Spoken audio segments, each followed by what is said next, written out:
Welcome to the Scrum.org Community Podcast, a podcast from the home of Scrum. In this podcast, we feature professional Scrum trainers and other Scrum practitioners sharing their stories and experiences to help learn from the experience of others. This episode is a previous recording of our live Ask a Professional Scrum Trainer series, where a live audience asks questions of professional Scrum trainers. We hope you enjoy this episode. Bonjour à tous, bienvenue à cette session Ask a Professional Scrum Trainer en français cette fois-ci, avec François Faure, Sabrina Ferlici et moi-même Olivier Ledru. François. Donc pendant cette session, voici quelques indications. Donc vos micros seront tous coupés pendant toute la durée de la session, mais la session sera enregistrée. Et l'enregistrement et les diapos seront disponibles sous 24 heures après le webinaire. Donc, n'hésitez pas à poser vos questions. Et pour ce faire, nous vous demandons de passer expressément par l'icône Q&A, enfin, questions et réponses en français dans le texte, qui se trouve en bas de votre écran dans Zoom. Alors, la session est organisée par Scrum.org. Donc, Scrum.org est une organisation fondée par Ken Schwaber, qui est co-auteur de Scrum. Et Scrum.org vous propose du contenu cohérent et global porté par une communauté d'environ 350 professional Scrum trainers dans le monde. Et cette communauté vise à vous apporter du contenu en termes de formation, de certification et d'apprentissage continu pour développer votre leadership et votre agilité avec cette mission qui est d'aider les personnes et les équipes à résoudre des problèmes complexes. En ce qui me concerne, je suis Olivier Ledru, donc je baigne dans l'agilité depuis une bonne dizaine d'années maintenant. J'ai commencé en tant que développeur logiciel, puis Scrum Master, et je suis également coach ICF, en complément donc de mes activités de formateur et de facilitateur sur l'agilité. Voilà. Alors bonjour à tous, moi je suis François Faure, alors j'ai un background en robotique et informatique, je fais de l'agilité depuis 2007-2008, ça commence à être pas tout jeune. Et ce qui me passionne le plus en fait, c'est les frontières de l'agilité. Là où l'agilité, sur le papier, on dit ouais, c'est pas possible, genre l'industrie, les blockchains, le marketing, la recherche, puis évidemment l'informatique dans des contextes particuliers. Voilà pour moi. Bonjour à tous, je m'appelle Sabrina Ferlici. Donc moi je suis à Genève en Suisse et comme mes collègues formateurs, donc je suis évidemment formatrice Scrum.org et Scrum Master et coach agile depuis également une dizaine d'années.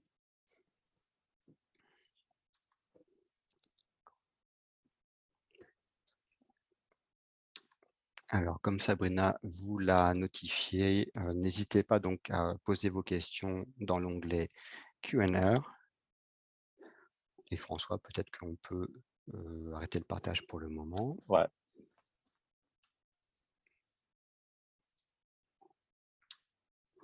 Ok.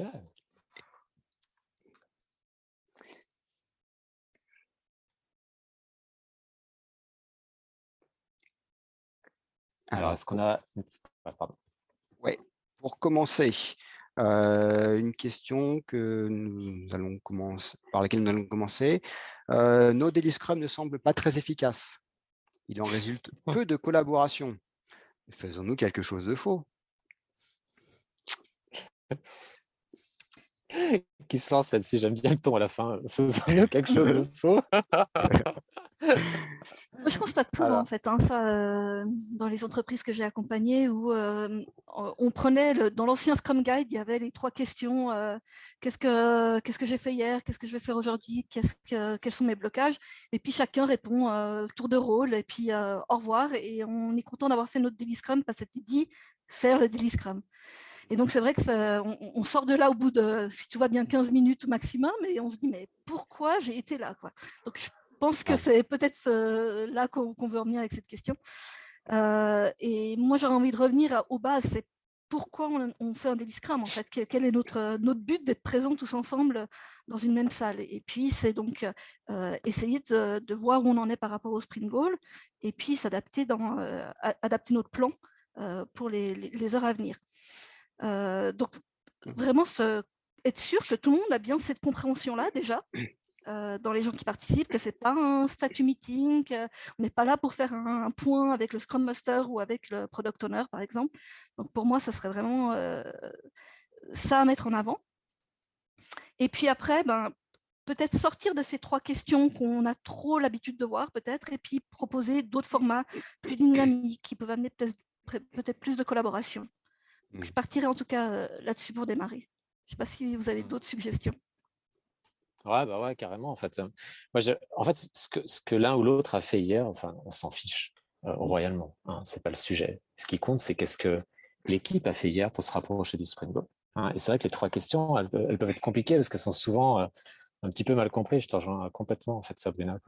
C'est qu'est-ce que l'équipe a fait et comment, en fait, elle replanifie le travail pour maximiser ses chances d'atteindre le Spring Goal avec un plan pour les prochaines 24 heures. C'est vraiment ça, en fait, l'idée du Daily Scrum. Olivier, tu veux rajouter aussi un truc par rapport à ça? Ouais, parce que de la manière dont c'était formulé, nos Daily Scrum ne semblent pas très efficaces. Ne semble pas m'amène à poser la question de la transparence. J'imagine que la personne qui pose la question est Scrum Master, elle se dit j'ai une intuition, il y a des signes faibles qui me disent que c'est pas génial. Comment je peux rendre transparent le fait que ça soit pas si génial que ça? Quels sont les éléments factuels observables? Et le premier truc qui me vient en tête, c'est que qui dit manque de collaboration peut supposer un WIP très élevé, peut supposer également peut-être peu de pair programming, en fait, peu de gens qui travaillent réellement ensemble. Et donc, je pense que ça peut être une option de rendre transparent le fait qu'effectivement, dans l'équipe, il y a 5 développeurs et il y a 10 items de backlog qui sont en cours, par exemple. Et après, ça peut amener des options pour que l'équipe se questionne sur comment est-ce qu'on pourrait réduire le WIP. Et donc, comment est-ce qu'on pourrait davantage collaborer. Ça me fait penser, Olivier, j'ai fait une petite activité une fois au démarrage d'une rétro, parce que j'avais ce sentiment-là de manque de collaboration, où j'ai demandé tout à fait d'une manière neutre aux participants, à l'équipe, ça serait quoi pour vous un Daily Scrum, mais génial. Et puis je leur ai fait lister tout ce qui leur venait par la tête. Et je leur ai dit, OK, et maintenant on fait quoi pour que nos Daily Scrum à nous soient géniaux par rapport à ce que vous venez de lister là. Et ça a amené une dynamique vraiment très intéressante. Donc, voilà, petit tips, peut-être petit conseil qui pourrait aider les Scrum Masters qui nous écoutent. Ouais, mais j'aime bien ton conseil parce que c'est vrai qu'on oublie souvent que s'il n'y a pas de joie au travail, il n'y a pas forcément de productivité souvent. Et c'est important en fait, qu'on s'amuse, qu'on soit créatif, qu'on essaie des choses, qu'il y ait une espèce de cours de récré créatif. Parce que si c'est la bureaucratie, en fait, on a tous envie de pleurer, on n'a pas envie de ça, et puis c'est pas productif en fait, on a plutôt envie de s'amuser. Ce que je vois souvent aussi, c'est par rapport au sprint goal. C'est souvent il n'y a pas de sprint goal, ou le sprint goal il n'est pas inspirant, ou le sprint goal il est un peu lourd, quoi. Et en fait, on a envie d'un sprint goal qui soit inspirant, qui donne de la flexibilité, qui donne envie de se donner en fait. Et c'est souvent ça aussi qui peut poser un problème. Si ton sprint goal n'est pas inspirant, évidemment, ton daily scrum il va ressembler à rien. Ça, c'est souvent le cas aussi. Ok. Alors, je propose qu'on passe à une suivante. Ouais. Alors, quand plusieurs Scrum Teams travaillent sur le même produit, combien de Product Owners et de Scrum Master faut-il avoir? Faut-il faire une seule Definition of Done? Et qui commence là-dessus? Vas-y, François. Tu as commencé. Je commence. Ouais, ok. J'aurais dû me taire. Alors, un Product Owner, un produit, une Definition of Done, un Product Goal. Donc, est-ce que tu peux répéter les détails de la question, Olivier? Je vais être sûr de répondre. Alors, il y a un morceau que tu as laissé. Quand plusieurs Scrum Teams travaillent sur le même produit, donc effectivement, comme François dit, s'il y a un produit, ça veut dire qu'il y a un backlog de produits unique. Donc, il y a une personne qui est l'ultime garant de l'ordre et du contenu de ce backlog de produits uniques. Donc, combien de PO tu as répondu? Combien de Scrum Master faut-il avoir? Sabrina, tu veux ou je réponds? Oui. Là, il n'y a pas de règle en fait. Ça va dépendre. On peut voir un Scrum Master pour plusieurs équipes ou alors un Scrum Master pour chaque équipe différent. Donc, il n'y a pas de règle. Ça dépend également si vous décidez de mettre en place un autre cadre au-dessus de Scrum qui pourrait du coup lui dire il faut que ce soit telle chose. Voilà. Mais en soi, il n'y a pas de règle. Ouais. Effectivement, je voudrais compléter par rapport à ce que vient de dire Sabrina, c'est que les organisations, les équipes sont libres de leur choix. Si on utilise Scrum Et puis Nexus, éventuellement, effectivement, on reste sur ces règles-là. Si vous utilisez d'autres outils, en votre âme et conscience, il n'y a pas de souci avec ça, donc vous pouvez avoir des options différentes.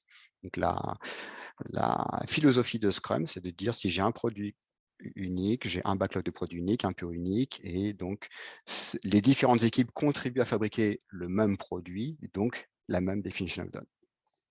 Mais vous êtes libre de faire autre chose que du Scrum. Et j'aimerais insister dans la definition of done sur la notion d'intégration, en fait. Ce qui est indispensable dans le cas de plusieurs équipes, c'est vraiment d'être conscient que notre produit, il est done qu'au moment où il est intégré. Donc, que chaque équipe fasse un bout de son truc et qu'on arrive à la fin du sprint en pensant être done, ce n'est pas le cas. Il faut vraiment que tout soit intégré pour pouvoir être potentiellement au plus proche de la mettre dans les mains de l'utilisateur. Ouais, done, c'est-à-dire que ça marche pour de vrai. Voilà. Pour de vrai, c'est pour de vrai, en fait. Ouais. Et l'utilisateur se contrefiche que le produit soit fabriqué par 2, 3, 4 ou 5 équipes. Il s'en contrefiche que tel morceau soit fait par l'équipe A et tel morceau par l'équipe B. Donc les critères de qualité doivent être les mêmes pour tous les morceaux du produit. Est-ce qu'on passe à la suivante ? Par exemple, excuse-moi, je voulais encore ajouter un truc, Olivier.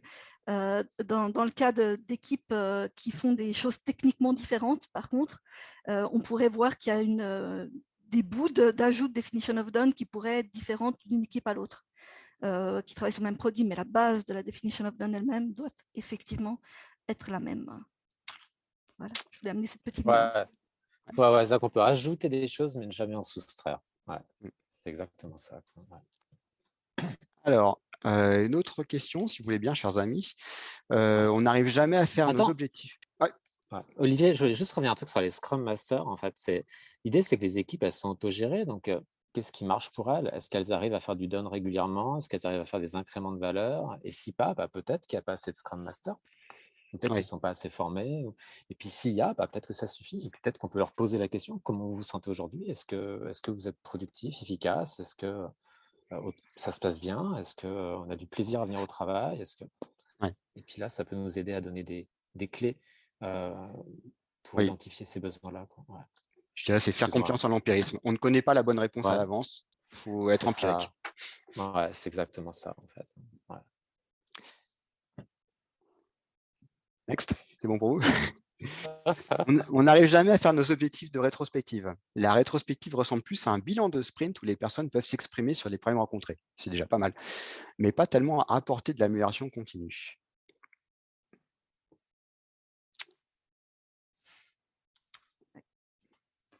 Là aussi, c'est quelque chose qu'on voit assez couramment. Le rétrospectif devient la cour des lamentations.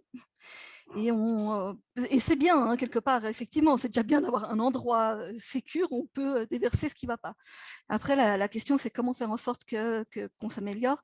Là, je pense que le Scrum Master a un gros rôle à jouer sur amener cette notion d'amélioration continue. Ce n'est pas le tout de passer 1 heure à se lamenter.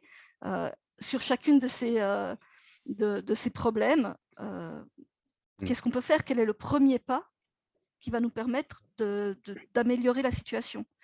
Et surtout, une fois qu'on arrive à trouver ces premiers pas, c'est faire en sorte qu'on les fasse concrètement et donc s'assurer que les actions qu'on décide soient bien maintenues et faites. Donc, je pense que le cœur de la question est là et ça veut dire comment aider à ça. Je vois plusieurs options. Donc, la première chose que je vois, c'est s'assurer que ces actions, ces ambitions sont raisonnablement faisables.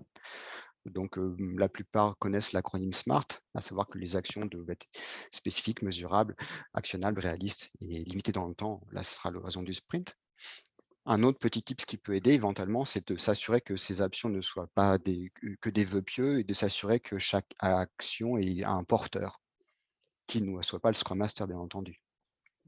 Si personne ne veut être porteur de l'action, ça veut dire qu'en fait, les gens ne sont pas vraiment motivés pour cette action. Ouais, ce qu'on peut aussi dire en complément, c'est que, en tout cas, ce que j'observe, c'est que souvent, et ça peut paraître contre-intuitif, c'est qu'une sprint rétrospective, en fait, c'est l'opportunité qui est donnée à l'équipe de s'inspecter elle-même, évidemment de s'adapter. Mais l'idée, c'est comment on peut s'inspecter et s'adapter si on ne sait pas où on va. c'est quoi le protocole? À quoi ça sert Scrum? À quoi ça sert l'agilité? Pourquoi on est là ensemble? Et on est là ensemble parce qu'on veut réhumaniser l'espace de travail. On est là ensemble parce qu'on veut atteindre des objectifs. Et que c'est vrai que quand on perd ça, évidemment, on ne sait pas comment s'améliorer parce qu'on ne sait pas où on va. Et que souvent, c'est important que le Scrum Master, en fait, fasse en sorte, comme ce que disait Olivier tout à l'heure, sur la transparence, que ces objectifs-là, ces éléments-là, soient clairs et partagés par tous. Où est-ce qu'on a envie d'aller tous ensemble? Parce que si on ne sait pas où est-ce qu'on va aller, comment est-ce qu'on peut y arriver? C'est compliqué. Alors, j'espère qu'on a à peu près fait le tour de cette question sur les objectifs de rétrospective. J'espère aussi, ouais. Sabrina, François, vous avez un complément ou on passe? Ouais, j'espère qu'on a répondu au cœur de la question. Je n'ai rien d'autre à dire. Alors, la suivante est assez originale. Et si l'équipe est réticente à toute dynamique? J'adore. Changer d'équipe. Alors, moi, en fait, non, la première réaction que j'ai, et je vais faire écho avec ce que François dit à l'instant, réticente à toute dynamique, ça veut dire qu'en fait, l'équipe n'a aucune motivation, il n'y a pas de vie, il n'y a pas d'enjeu, il n'y a pas d'espoir, il n'y a pas d'envie, il n'y a pas de carburant. Donc là, quelque part, dans un contexte Scrum, normalement, on a un Scrum Master qui est là pour être censé donc être un servant leader, donc être assez inspirant pour que l'équipe ait envie d'être fière d'elle, de comment elle fonctionne. Et puis, on a aussi un product owner qui est censé être inspirant par rapport au fait que l'équipe est mobilisée pour fabriquer un produit qui est censé avoir un impact sur la vie des utilisateurs. Donc, peut-être que s'il n'y a pas de dynamisme, c'est parce qu'en fait, il n'y a pas de feu, il n'y a pas de vie. Ouais, comprendre le pourquoi. Pourquoi on fait les choses. Pourquoi on fait les choses et où on veut aller, quoi. Tout à fait. J'ai rien à rajouter. Moi non plus. Je souscris à tout ce que vous avez dit. Donc, Donc, on va rester là pour cette question alors sur le manque de dynamisme. J'ai vu qu'il y avait une question qui était passée dans le fil de discussion directement. Comment désigner un Scrum Master dans notre équipe? C'est le Product Owner qui anime le Daily Scrum.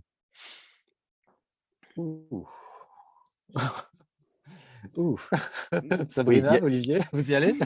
J'ai du mal à rester calme. Il y a plusieurs petites choses là qui nous font réagir parce qu'en fait, si on relit juste le Scrum Guide, on voit que dans le Daily Scrum, en fait, c'est les développeurs qui sont présents. Donc, le Product Owner, le Scrum Master n'ont même pas besoin d'être présents au Daily Scrum. C'est vraiment pour un événement qui est pour les développeurs, pour, encore une fois, définir le plan de leur travail pour les 24 heures à venir. Donc, il n'y a pas besoin maintenant qu'il y ait quelqu'un qui anime des délits et les développeurs sont censés s'auto-organiser. Ce qu'on constate malgré tout souvent, c'est que le PO peut être présent, le Scrum Master peut être présent, et quand une équipe débute, on va peut-être avoir le Scrum Master qui va aider au démarrage pour faire en sorte que le délit ait bien lieu, qu'on comprenne pourquoi il a lieu, qu'il ne dure pas plus de 15 minutes, et ainsi de suite. Et que le Product Owner peut être là pour écouter, voir ce qui se passe, et peut-être qu'à la fin du délit, en dehors du délit, ça amènera des questions, des échanges. Peut-être que les développeurs auront des questions à lui poser. Ça sera pratique parce que tout le monde est réuni au même endroit. Mais c'est en dehors du délit. Donc ça, c'est pour la première chose par rapport au Daily Scrum. Et comment désigner un Scrum Master dans une équipe? Il n'y a pas vraiment j'ai pas vraiment de réponse toute faite. Là aussi, j'aurais envie de parler d'auto-organisation, en fait, et de dire, est-ce qu'il y a quelqu'un qui se sent plus la fibre de Scrum Master dans l'équipe? Si c'est le cas, donnons-lui l'opportunité de développer cette imputabilité. Et si ce n'est pas le cas, essayons de trouver quelqu'un peut-être à l'externe de l'équipe qui aurait les compétences pour devenir Scrum Master. C'est ce qui me viendrait spontanément, disons, à cette partie-là de la question. Ouais. Je suis assez d'accord avec Sabrina, à savoir idéalement l'autogestion amène à ce qu'un Scrum Master émerge de l'équipe, de la Scrum Team. ou si l'équipe n'est pas assez mature ou qu'il n'y a pas cette appétence, effectivement, de trouver une option pour injecter cette compétence. Deuxième élément qui me semble important à ajouter, c'est que même si le guide Scrum n'interdit pas formellement que le Product Owner soit le Scrum Master, c'est généralement une mauvaise idée. Donc, autant que possible, à moins que vous soyez très très fort, évitez de faire le cumul des mandats. C'est deux choses très différentes pour une même personne. Je vais dans ton sens. Enfin, je vais même, parce que je bégaye tellement le sujet, je trouve important en fait. C'est-à-dire que c'est radioactif de mélanger ça. Et comme dit Olivier, le Scrum Guide n'est pas prescriptif et silencieux là-dessus. Mais si on mélange, sauf si vous avez un schizophrène chimique qui est vraiment capable de faire la part des choses, comment on peut savoir à qui on s'adresse? Est-ce qu'on s'adresse au product owner, au scrum master, au développeur? Dès qu'on a plusieurs responsabilités dans une même personne, c'est très, très compliqué. Parce qu'en agilité, dans Scrum, on a besoin de cette friction entre les responsabilités. Et quand cette friction, elle est au sein d'un même corps, d'un même individu, elle n'a pas lieu. Et donc, du coup, on perd énormément en création de valeur, en innovation, en amélioration. Souvent, c'est que l'agilité est morte, en fait, quand on est dans ces cas-là. Faire très attention.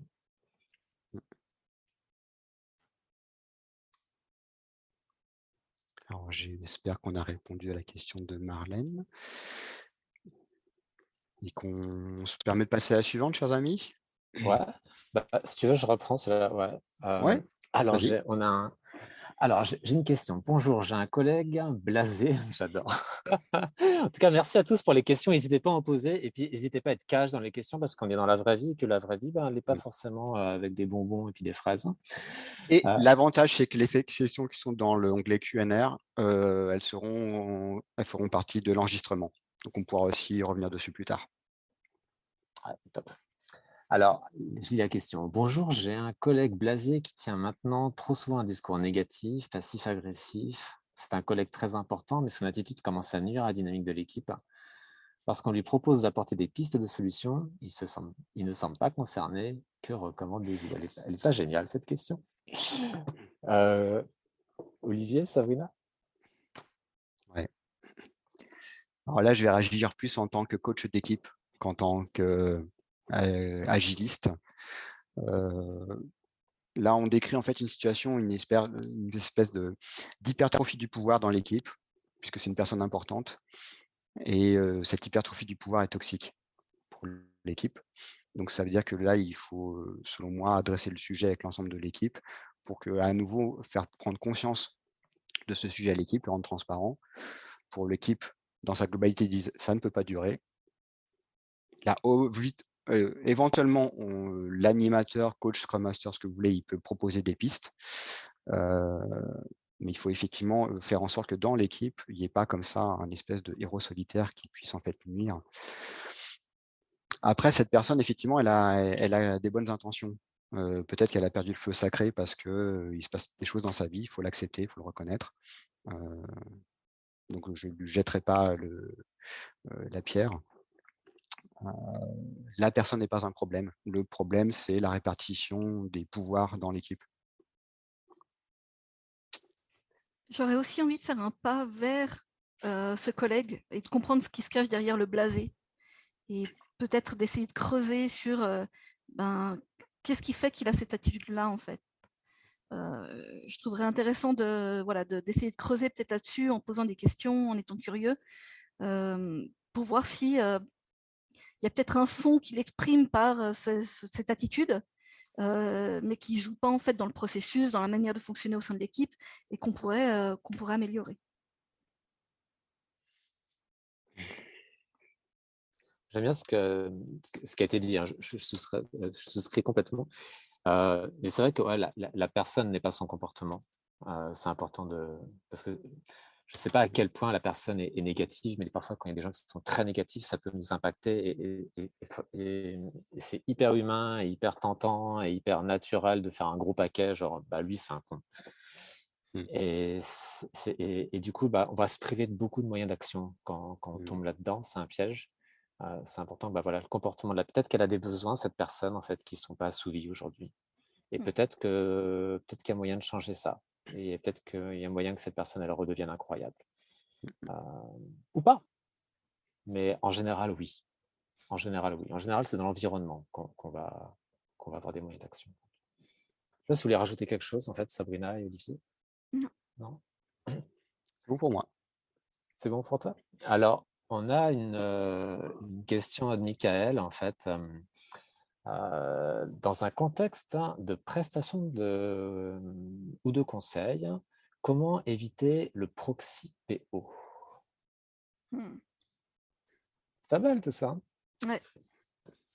C'est une bonne question. C'est compliqué, honnêtement. Pour l'avoir vécu plusieurs fois, là aussi, je n'ai pas de réponse toute faite qui marche à tous les coups.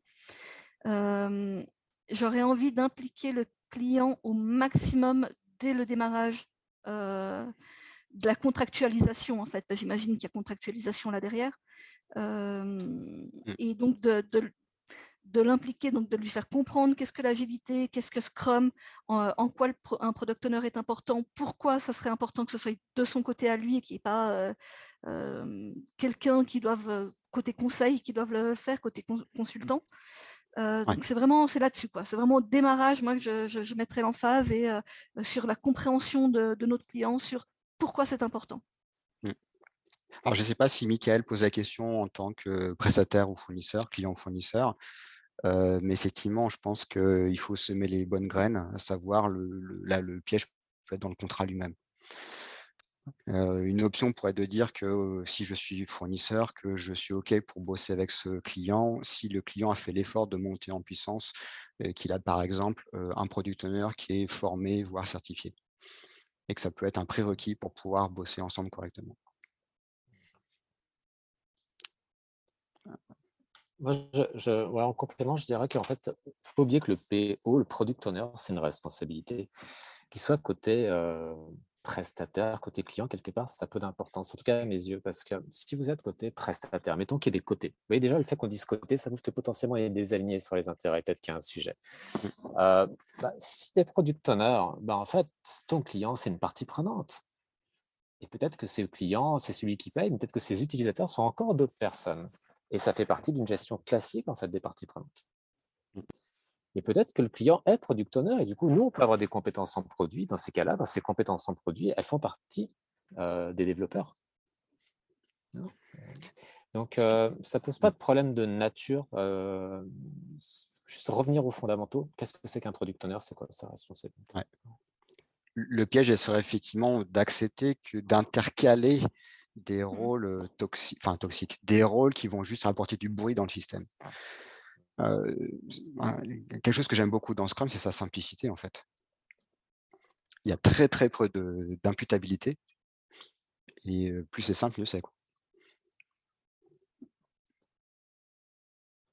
Sabrina, vous voulez rajouter quelque chose là-dessus? Non. Ouais, c'est bon. Okay.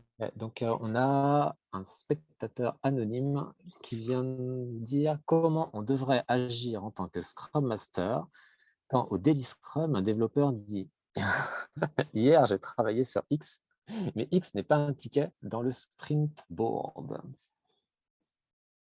Alors là, je sens qu'on va rentrer au royaume des pratiques complémentaires. Ouais. Alors, je le prends. Alors, il y a plein de choses à dire. Déjà, ma première réaction quand j'entends cette question, c'est ça sous-entend que le Scrum Master est présent au Daily Scrum et qu'il va dire quelque chose, qu'il va faire quelque chose. N'oubliez pas que le Scrum Master lui-même a toute une palette d'outils à sa disposition qui vont depuis je ne fais rien, je ne dis rien, je les laisse faire et je regarde ce qui se passe, jusqu'à je prends le taureau par les cornes. Donc là, ça dépendra de vous en tant que Scrum Master, quelle posture vous souhaitez avoir pour faire grandir l'équipe le plus rapidement et le plus loin possible. Première chose à dire. Et là, du coup, en complément sur ce cas précis, ça a été déjà évoqué tout à l'heure par Sabrina, c'est remettre le Daily Scrum dans sa raison d'être, à savoir, on refait de la planification en vue de maximiser nos chances d'atteindre le sprint goal. Donc, le gars qui dit « Hier, j'ai travaillé sur X, et X n'est pas un ticket du backlog de sprint », ça sous-entend que ce qu'a fait la personne n'est pas lié au sprint goal.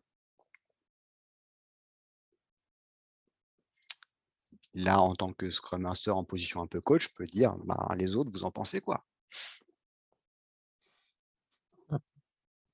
Je rends transparent le problème qui est, il y a quelqu'un qui travaille sur quelque chose qui n'est pas lié au sprint goal. Que comptez-vous faire? Du coup, les autres, vous en pensez quoi?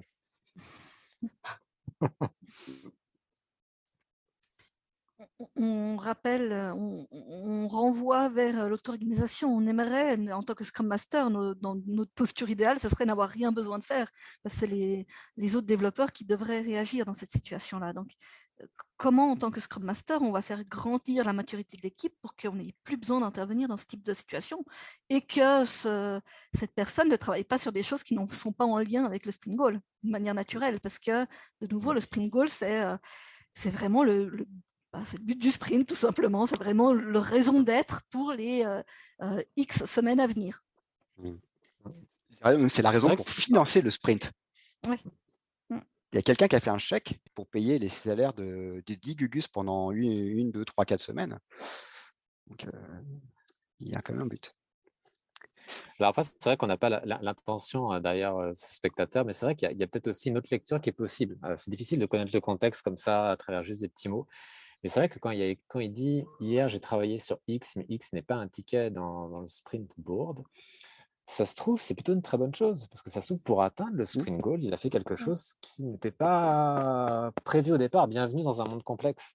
Ça arrive tous les jours. Et que peut-être qu'au contraire, il a servi l'équipe, il a servi le goal. C'est difficile à savoir, en fait. Ce qui compte, c'est est-ce que ça nous rapproche du sprint goal avec un incrément done. C'est ça qui compte. Et du coup, ce qui est intéressant aussi dans ce que tu viens de rajouter, François, c'est que ça veut dire que nous, en tant que Scrum Master, on n'a pas d'avis sur le fait que ça soit bien ou pas bien. Je ne sais pas si ce qu'elle a fait la personne était bien ou pas bien. Je suis neutre par rapport à ça. Je l'expose. Et je triangule, je casse la polarité entre moi, Scrum Master, qui va juger ce qu'a fait un des développeurs. C'est top, ça c'est hyper important, parce que c'est vrai que c'est tellement tentant de se poser en arbitre qu'en fait on n'est juste pas compétent en tant qu'arbitre. Ouais. C'est vraiment top. Stéphana, tu veux rajouter un truc là-dessus ou on fait la prochaine question? C'est bon pour toi? Alors, on me demande d'intégrer un BA, donc j'imagine que c'est pour business analyst, dans l'équipe. Comment bien distinguer son rôle vis-à-vis du product owner? Alors, on l'a un petit peu traité en fait, mais on va la compléter. Ouais. En fait, je vois plusieurs options. Déjà, la question, c'est est-ce que ce business analyst fait partie de la Scrum Team ou pas? S'il peut très bien être un expert d'un domaine fonctionnel qui soit juste une partie prenante qui apporte de l'information à la Scrum Team. C'est une option. Deuxième option, c'est qu'il fait partie de la Scrum Team. Et donc là, ça ouvre des options. Alors, a priori, il n'est pas concerné par un poste de Scrum Master. Reste, est-ce que je suis Product Owner ou est-ce que je suis développeur avec une expertise de Business Analyst? Et les développeurs, dans leur totalité, sont tous collaborateurs avec le Product Owner.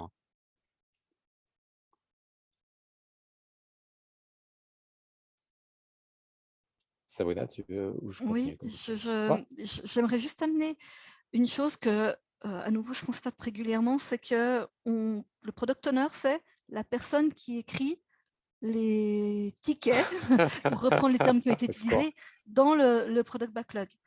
Et le rôle du product, enfin les imputabilités du product owner, ce n'est pas ça. Donc souvent il y a confusion entre business analyst et product owner à ce niveau-là.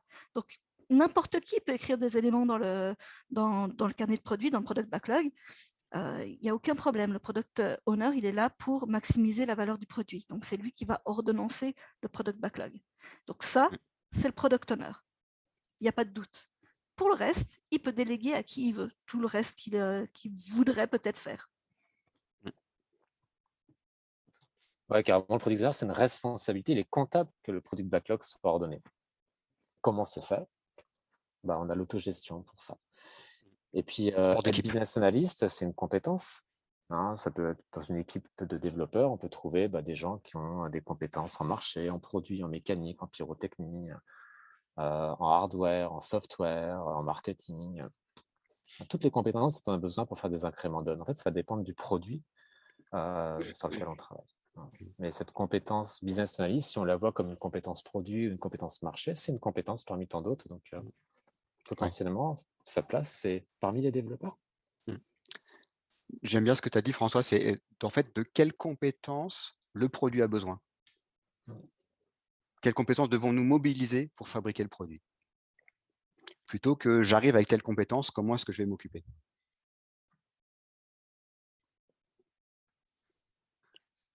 Alors, est-ce qu'il y a un autre truc que vous voulez dire sur cette question-là ou est-ce qu'on passe à la prochaine? Ok, je pense qu'on l'a bien traité.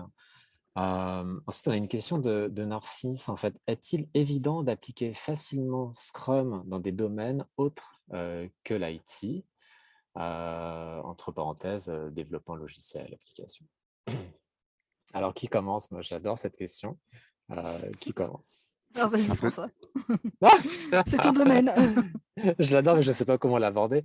Alors, en fait, l'idée de Scrum, c'est l'amélioration continue. Donc, il y a besoin, dès qu'on est dans un environnement complexe, que ce soit de la mécanique, du hardware, du logiciel, du marketing, une réorganisation RH, on est face à des environnements complexes.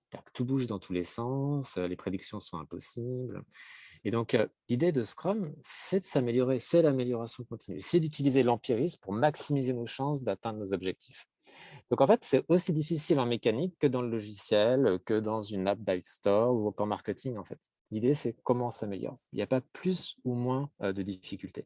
Par contre, ce qui peut arriver, c'est que dans certains domaines, on doit faire un petit peu de science, un petit peu de technologie. Je pense à l'industrie, par exemple, où pour raccourcir en fait, des délais de fabrication à des choses très, très courtes, ou être capable de changer en production dans l'usine, faire un incrément, parfois, on a besoin de développer un peu de technologie, mais globalement, ce n'est pas plus dur qu'ailleurs.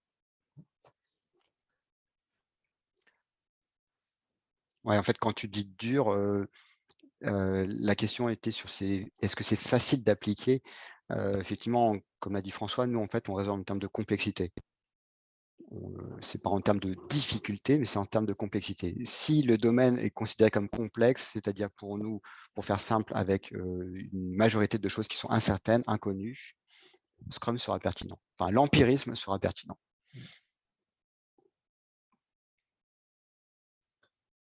Ce que je vois souvent, en fait, c'est que les difficultés, c'est les humains, c'est rarement les technologies. Tout l'enjeu, en fait, c'est comment on se coordonne entre nous pour atteindre un objectif. C'est là où, en fait, où il y a du challenge. C'est très, très, très, très, très rarement la technologie. Mais souvent, on se cache derrière. Parce que, ouais, mais la technologie. En fait, on a un système humain qui fabrique un système informatique ou mécanique. Et effectivement, ces deux systèmes sont complexes et les deux systèmes interagissent. Et il y a un effet de miroir entre les deux en plus. J'aime bien que tu parles de système humain, parce que c'est vrai qu'il y a ça aussi. La complexité, elle est dans nos relations, dans notre capacité à se coordonner. Et Scrum, en fait, c'est pour ça qu'on a une sprint rétrospective. Scrum nous aide aussi à adresser cette complexité-là, qui est souvent complètement niée en fait, dans les organisations, alors qu'elle est là et que c'est elle, en fait, si on n'adresse pas, qui va peut-être nous bloquer, en fait. Là où je vois peut-être un poil plus de complexité à mettre Scrum en place dans des contextes qui sont hors IT, c'est en termes d'exemples de littérature et autres qui est moins à disposition. Et du coup, on va devoir peut-être réinventer certaines choses, ou en tout cas, je pense typiquement à la definition of done, où ça reste quelque chose qui est des fois qui peut être complexe à être mis en place pour des domaines hors IT parce qu'on n'a pas d'exemple à portée de main pour nous donner des idées, nous faire comprendre en quoi ça consiste. Donc c'est là-dessus que je verrais peut-être moins de facilité à implémenter Scrum dans des contextes hors IT. Ce qui ne veut pas dire que c'est impossible du tout et que, enfin, j'ai des gens autour de moi qui travaillent par exemple dans l'industrie du luxe, des parfums. Et ils utilisent Scrum très bien, donc dans l'automobile. Donc voilà, donc c'est pas impossible, c'est juste qu'il y a moins d'exemples et d'implémentation concrète. Ouais, c'est hyper juste en fait ce que tu as dit. C'est vrai que quand tu vas vers l'agilité, quand tu vas vers Scrum, vu que c'est de l'amélioration continue, il y a un effort d'imagination. Et c'est vrai que quand tu as moins de ressources à disposition, d'exemples, c'est moins facile de se projeter. Ouais, je te rejoins complètement. Et puis en plus, c'est vrai que par exemple, si on prend le cas de l'industrie, quand il y en a alors on a de la chance, parce qu'il y a Tesla, ça qui fait des choses et qui publie, qui dévoile. Mais et puis d'autres. Mais c'est vrai que souvent, c'est les industries ils ont une culture du secret qui font qu'ils ne vont pas communiquer sur ce qu'ils font parce que c'est un avantage compétitif majeur. Donc du coup, ils vont cacher leur agilité pour surtout pas que les autres aient la même idée. Et donc du coup, ça donne l'impression que non, les autres, t'inquiète, ils font rien. Ouais, t'as raison. Donc c'est vrai que c'est un vrai sujet, ce que tu as dit. Ouais, un vrai sujet. Ça peut effectivement, l'organisation de l'entreprise peut faire partie de son secret industriel, quelque part. Ouais. L'avantage que je vois, c'est que ça évite le culte du cargo. On va éviter de faire du copier-coller naïf. C'est clair. Est-ce que vous voulez ajouter quelque chose à cette question-là ou est-ce on passe à la suite? Donc, on a une question de Michael. Comment gérer quand les parties prenantes ne sont pas impliquées et ne valident pas ou pas bien les incréments, ce qui entraîne du retard et des frustrations côté développeur? Intéressante celle-là aussi. La première question qui me vient, c'est pourquoi les parties prenantes valident. Donc ça serait le premier point que j'aurais envie, Michael, j'aurais envie de te questionner et de pouvoir avoir une discussion avec toi à ce sujet-là. Ce serait la première chose. Mais de manière plus générale, c'est clair que c'est important que les parties prenantes se sentent impliquées. Et si elles ne le sont pas, c'est pour quelles raisons elles ne le sont pas.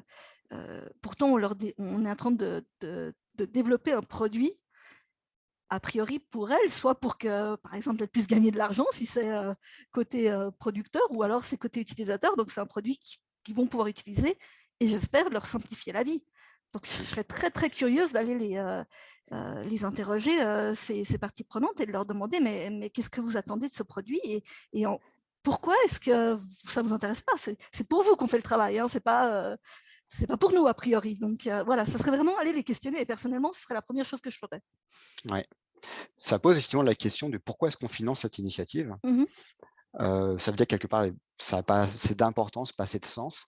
Peut-être que c'est une entreprise qui fait 250 produits en parallèle, 250 projets, et que du coup, ce n'est qu'un petit produit parmi les tant d'autres qui sont plus importants. Mais pourquoi on le fait alors? Et l'autre chose, c'est effectivement si les parties prenantes doivent valider, moi, je me questionne sur la robustesse de la definition of done.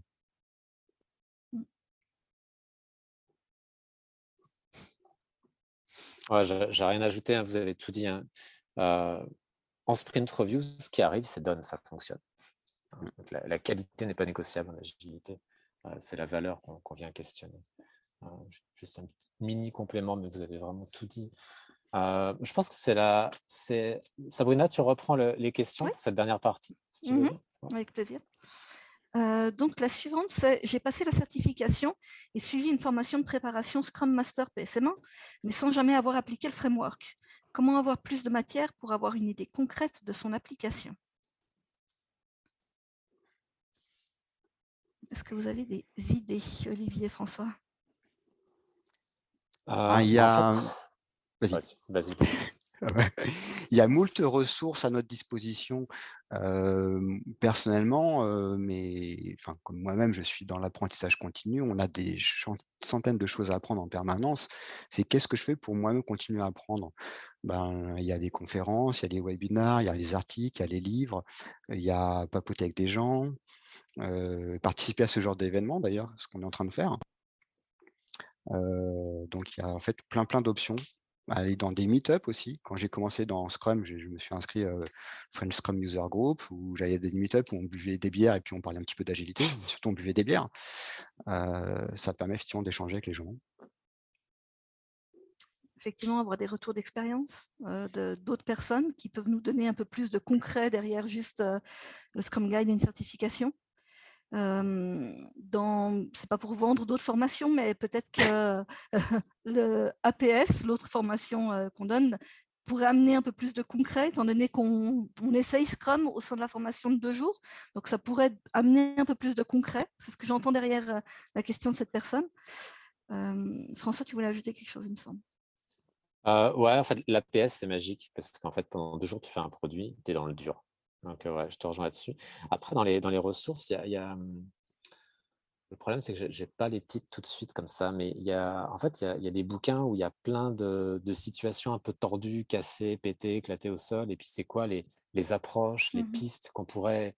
Et ça, c'est hyper nourrissant parce que du coup, on est vraiment dans le dur et ça exerce le cerveau en fait à travailler. Même si c'est une simulation, mais ça entraîne beaucoup. Moi, je trouve ça hyper précieux. Donc, je pense que ça peut être une super ressource. Il y a Ryan Ripley, c'est Fixing Your Scrum. Ouais. Il y a le bouquin de Stephanie Ockerman aussi, dans son Professional Scrum Master, tout simple en fait, Professional Scrum Master, qui est édité avec Scrum.org, je crois, Ouais. qui montre aussi plein de cas éclatés au sol, hein, avec des pistes de comment les adresser. Puis il y en a d'autres. Et ça, c'est vraiment… ces bouquins-là, ils ont pas de prix, hein, ils sont hyper précieux. Je mets les 2 titres que tu as cités dans la convo. Ah, c'est super. Parce qu'il y en a d'autres, mais il n'y a rien qui me vient tout de suite. Il y a Scrum Mastery de Geoff Watt qui est excellent aussi. Oui, super bouquin. Ouais. Bien.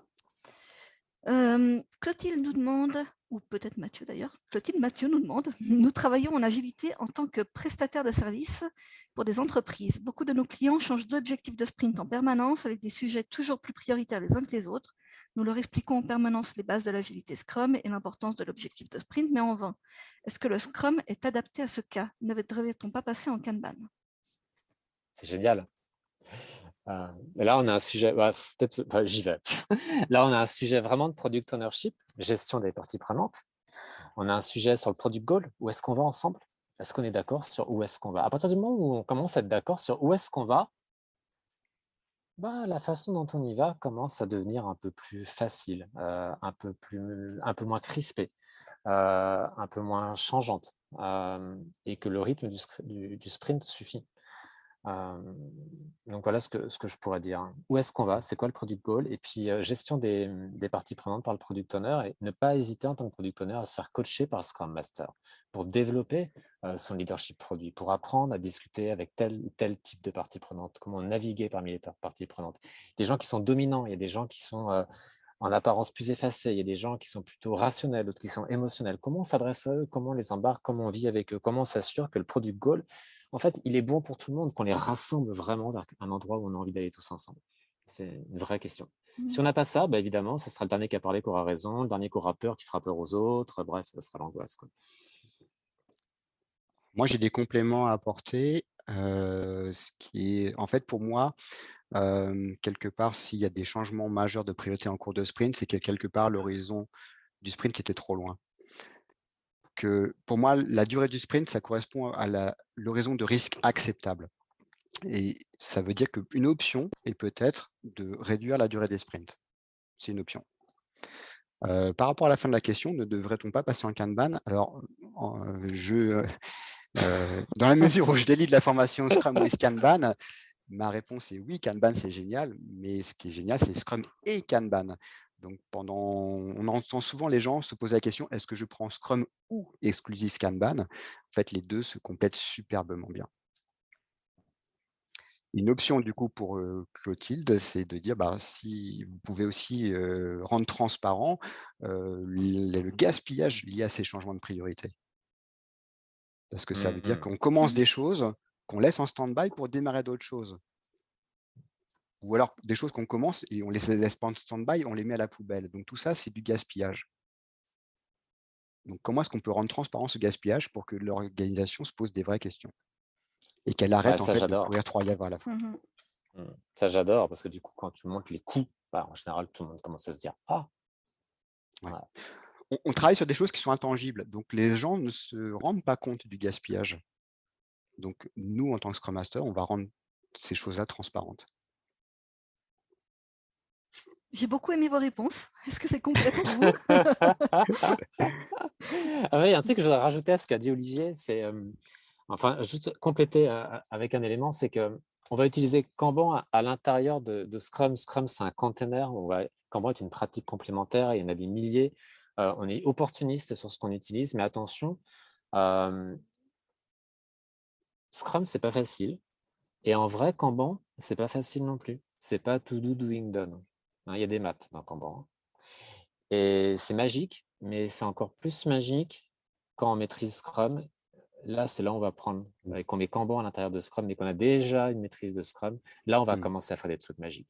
Si on n'a pas compris Scrum ou qu'on n'arrive pas à faire Scrum, on ne va pas réussir Kanban non plus. Ça va être très compliqué. Il ne faut pas se tromper de… Ouais. Et pour revenir à leur situation, alors évidemment, on ne connaît pas le contexte Ouais. de la question. Est-ce qu'effectivement, c'est du domaine chaotique dans lequel tout change tous les quarts d'heure? Mais si ce n'est pas le cas, si c'est juste une raison de sprint qui est un peu trop long, ça serait dangereux, selon moi, de laisser Scrum de côté et de ne garder que Kanban. Parce que ça voudrait dire que finalement, le fait que l'organisation soit incapable de prioriser ses travaux, elle n'adresse pas ce problème. Scrum révèle le problème.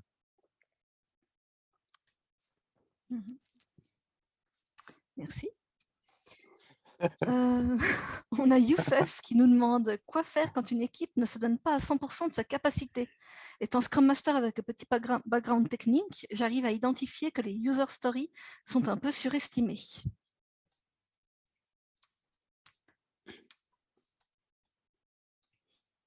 Je ne sais pas par quoi commencer, ça peut être tellement de choses. Alors, l'idée de l'agilité, c'est la confiance. L'idée de Scrum, c'est la confiance. Et partir déjà je ne connais pas le contexte, hein, mais partir peut-être du fait qu'à la base, les gens font de leur mieux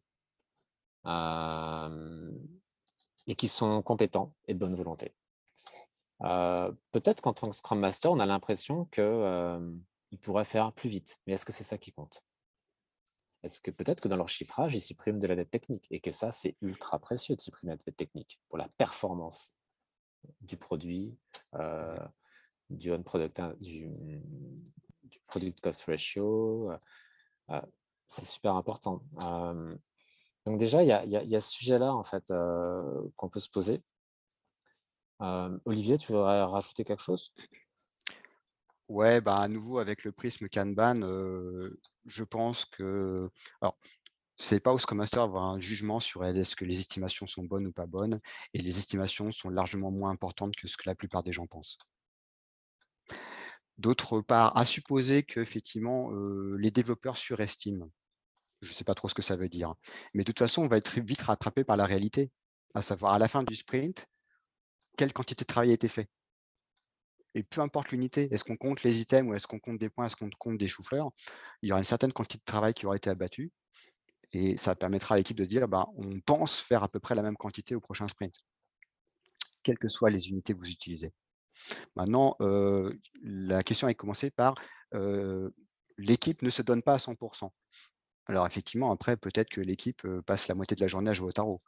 Là, c'est un autre sujet, mais ça veut dire que l'équipe, elle n'a pas envie d'être là. À nouveau, il n'y a pas le feu sacré, il n'y a pas l'envie, il n'y a pas l'appétence, il n'y a pas le challenge. Et là, ça sera un sujet plus difficile. Il y a effectivement cette notion, tu disais, il y a ce qui va être fait à la fin du sprint, mais il y a aussi est-ce que le sprint goal est atteint. On se met d'accord pendant le sprint planning sur un sprint goal. Quelque part, on pourrait aussi challenger à ce niveau-là. Et puis, si le sprint goal est atteint et qu'on s'était tous mis d'accord là-dessus, c'est déjà un bon achievement, j'ai envie de dire. Il y a aussi ce que tu mentionnais, François, la qualité, effectivement. Souvent, on a ce mythe avec Scrum que Scrum va nous permettre de livrer plus vite. C'est rarement le cas. Hein. On va peut-être pouvoir livrer plus tôt parce qu'on va essayer de découper les choses différemment, mais on va rarement pouvoir livrer plus vite parce que la qualité est un élément très, très important dans Scrum. Donc, peut-être qu'il y a aussi effectivement cette notion-là qui donne l'impression qu'on surestime, alors que non, c'est simplement que notre niveau de qualité est plus haut. Donc, juste se méfier peut-être un petit peu de ça. Et comme tu le mentionnais, la confiance, indispensable au sein de l'équipe. Ouais. Et là, moi, je vois mes limites par rapport à cette question, c'est ça peut être tellement de choses et que c'est difficile sans demander plus d'informations de proposer des pistes parce que ça peut venir vraiment de plein d'endroits, cette histoire. Quoi. Ouais. Et ça, globalement, les métriques qui nous plaisent, enfin, les métriques qui comptent le plus en agilité, c'est des métriques d'impact. Comment on change la vie des gens qu'on sert? Est-ce que les parties prenantes sont plus heureux? Est-ce qu'ils gagnent plus d'argent? Est-ce qu'ils sont plus satisfaits? C'est ça qui compte. Après, est-ce que nos estimations entre aujourd'hui et demain, elles sont bonnes ou pas bonnes? Bon, oui, c'est intéressant, mais bon, quelque part, on s'en fout un petit peu. Ce qui compte, c'est est-ce qu'on a de l'impact dans le monde? C'est Votre vraiment la question. utilisateur se contrefiche de vos estimations. Ouais, c'est ça. En lien, Même pire que ça, pardon, il se contrefiche de votre produit. Votre utilisateur, il a un job à faire. Si votre produit peut l'aider à faire son job, il est content. Mais votre produit en lui-même n'intéresse pas l'utilisateur. Alors, vos estimations, encore moins. en lien, Olivier, il y a la question de Michael qui dit: avez-vous des conseils pour gérer le passage de l'estimation des jours hommes en complexité point? Je pense que tu vas pouvoir nous éclairer là-dessus. Alors déjà, Scrum n'est pas prescriptif sur comment est-ce que l'équipe dimensionne son travail. Donc, faire des estimations au jour homme, c'est pas diabolique, c'est pas interdit par la loi. Si toutes les équipes de votre entreprise font comme ça, peut-être que vous pouvez bien vivre avec ça. Donc, fondamentalement, c'est pas un problème. La question à nouveau, c'est quel est le problème que, en tant que Scrum Master, je veux rendre transparent avec l'utilisation de telle ou telle pratique. Maintenant, petit conseil. Souvent, donc, effectivement, quand on passe au point de user story, le truc assez simple, c'est de dire, OK, cet item, vous l'avez estimé à 3 jours hommes, celui-là, vous l'estimez à 5 jours hommes, et ce nouveau, vous l'estimez à combien? Plutôt 3 ou plutôt 5? Et juste vous éludez l'unité. Et rapidement, ça va faire en sorte que les gens vont arrêter de parler de l'unité, juste de parler 3 à 5. Ce que vous pouvez faire aussi en parallèle, je l'ai proposé à des personnes avec lesquelles j'ai travaillé, c'est, bon, maintenant que vous avez votre historique avec des points, et si tu vous comptiez en nombre d'items, et les gens se rendent compte qu'en fait, naturellement, dans leur sprint, ils ont à peu près tout le temps le même nombre d'items. Et on peut donc les faire même basculer en mesure orientée flux et non même pas en orientée point. C'est un super tuyau, ça. Super tuyau.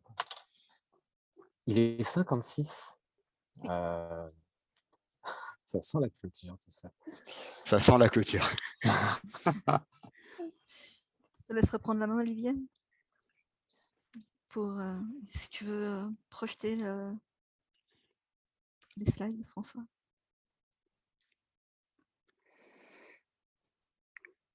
Donc, effectivement, on arrive à la fin de cette heure qui a été super riche. Enfin, moi, je me suis éclaté déjà de vos questions. Merci beaucoup pour vos questions très variées. Donc, effectivement, ce qu'on voulait vous expliquer, c'est qu'à travers l'utilisation de Scrum, chacun a sa place, chacun a sa responsabilité et chacun a un chemin d'apprentissage, que vous soyez product owner, développeur, Scrum Master ou leader, manager d'équipe agile, dans un environnement qui n'est pas forcément toujours super agile. Donc pour cela, Scrum.org vous propose plein de contenus, essentiellement en anglais. Alors, je dis ça parce qu'aujourd'hui, c'est une session française. Donc il y a des vidéos, il y a des articles, etc., etc. Il y a plein de choses. Donc continuez à apprendre. Nous, on a tous des milliards de choses à apprendre. C'est une super conclusion, ça. En tout cas, moi, je vais juste rebondir sur ce que tu as dit, Olivier. C'était super intéressant l'échange avec vous deux. J'ai bien aimé les angles différents. Vraiment top, quoi. Merci à tous. On reste disponible LinkedIn, par LinkedIn ou autre. Donc, n'hésitez pas à prendre contact avec nous. C'était un plaisir. François, tu peux mettre la page suivante avec les différents liens? Yes. Voilà, donc n'hésitez pas à participer. Sur le site de Scrum.org, il y a un forum, essentiellement en anglais à nouveau. Il y a aussi un compte Twitter, compte LinkedIn et Facebook. Donc n'hésitez pas. Et puis effectivement, vous voyez, nous essayons de développer aussi un peu plus de contenu en langue de Molière pour rendre cela plus accessible à nous tous.